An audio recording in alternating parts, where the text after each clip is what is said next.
अपनी बूढ़ी सास को बहुत परेशान करती थी। अरे बचा बचा, मुझे कोई मेरी बहू से बचा लो। तूने मेरे से पूछे बगैर मेरा भोजन खाया कैसे? बताओ बताओ बुढ़िया। ना बहन, गोरी कौवी के घर से फिर से मारपीट करने की आवाजें आ रही है। लग रहा है आज फिर से वो अपनी सास को मार पीट रही है। अरे बहन, उसका तो रोज रोज का यही है। जब देखो तब उसके घर में यही लगा रहता है। और टूनी चिड़िया इतना कहकर गौरी कौवी के घर की ओर जाती है। अरे गोरी बहन, क्यों मार रही है बेचारी बुढ़िया को? अरे टूनी बहन, तुम अपने काम से मतलब रखो।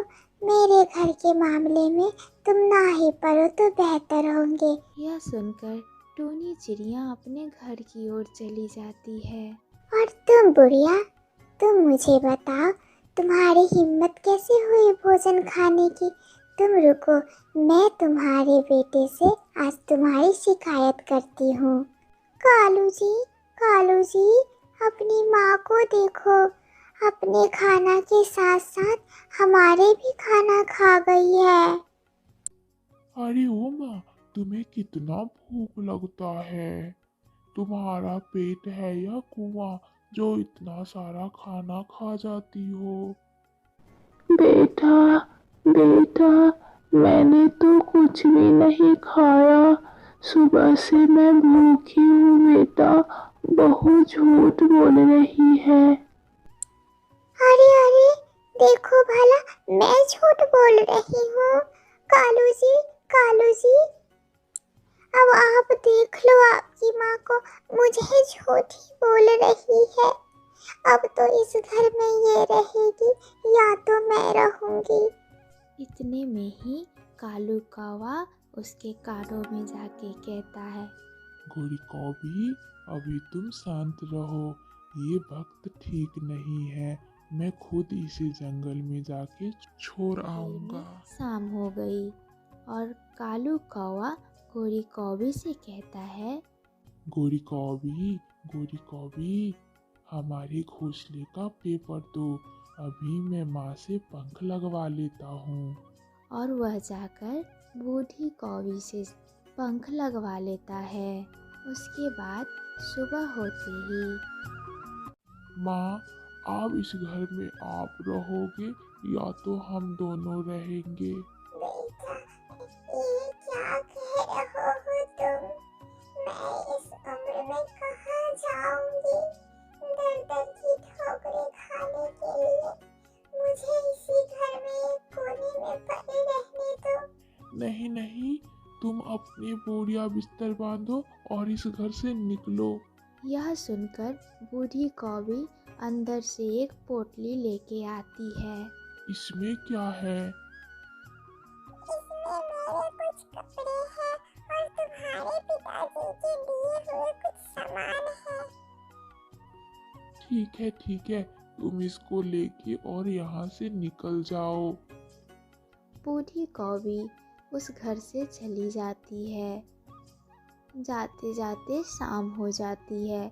रास्ते से आंधी तूफान और बारिश आ जाती है और बूढ़ी कौवी एक पेड़ के पास छुप जाती है। थोड़े ही देर बाद एक लंबी चोंच वाले काले कौवे गुजरता है और बूढ़ी चिड़िया को पोटली देखकर उसे छीनने लगता है। उसी रास्ते से टूनी चिड़िया गुजर रही थी। पोटली छीनते हुए देखकर टूनी चिड़िया उस बूढ़ी चिड़िया की मदद करती है। तुम्हारा बहुत बहुत धन्यवाद। आज तुमने मुझे बचा लिया और मेरे सामान को। अरे माँ जी, आप इतने पैसे गहने लेकर इस सुनसान जंगल में क्या कर रही हो? मुझे मेरे नालायक बेटे ने घर से निकाल दिया है। ये ले लो और मुझे अपने साथ रख लो।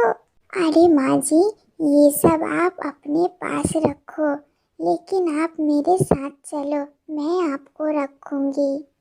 और बूढ़ी चिड़िया को लेकर टूनी चिड़िया अपने घर पर चली जाती है। उधर चोर कौवा उसके बेटे कालू से कहता है, अरे कालू भैया, वो तो बहुत चालाक निकली। वो आपकी माँ है।